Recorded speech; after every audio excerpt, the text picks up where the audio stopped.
আসসালামু আলাইকুম। বাগানবাড়ি বাই বিনা এর পক্ষ থেকে আপনাদেরকে স্বাগতম। আশা করছি মহান আল্লাহ রাব্বুল আলামিনের অশেষ রহমতে আপনারা সবাই ভালো আছেন। আলহামদুলিল্লাহ, মহান আল্লাহ রাব্বুল আলামিনের অশেষ রহমতে আমরা সবাই ভালো আছি। সকল প্রশংসা মহান আল্লাহ তাআলার। হে আল্লাহ, আপনি আপনার ক্ষমাপ্রার্থী বান্দাদের দলে আমাদেরকে অন্তর্ভুক্ত করে নিন, আমাদেরকে পথভ্রষ্ট করেন না। এখন আমরা জলপাই গাছ লাগিয়ে দিব। জলপাই গাছ সাধারণত ছায়াযুক্ত স্থানে লাগাতে হয়।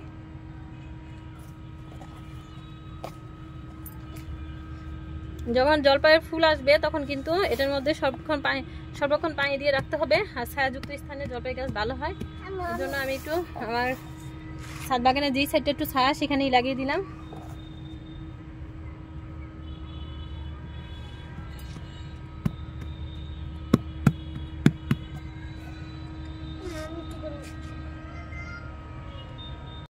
এটা একটা বাদ সুন্দরী কুল, অফলাইনে এটা লাগিয়ে দিছি। এটা আমি আর ভিডিও তৈরি করি নাই। কামড়া গাছ লাগিয়ে দেই। এটা একটা হাফ ড্রাম।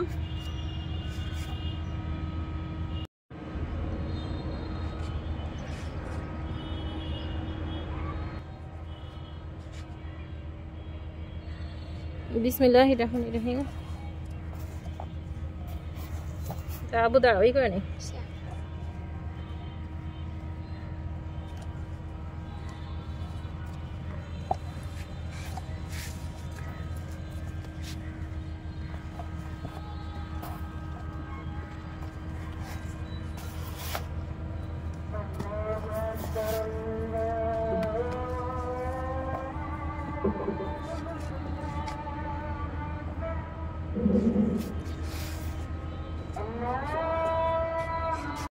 আমাদের শখের ছাদ বাগানে সবচেয়ে যে বড় পেঁপেটা সেটা পেকেছে, সেটা আজকে হারভেস্ট করবো।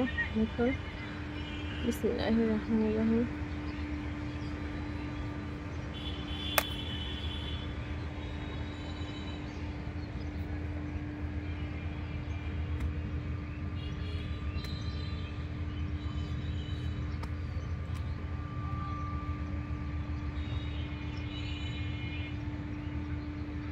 এই পেঁপেগুলা খুবই মিষ্টি এবং ভিতরে পিঙ্ক কালার।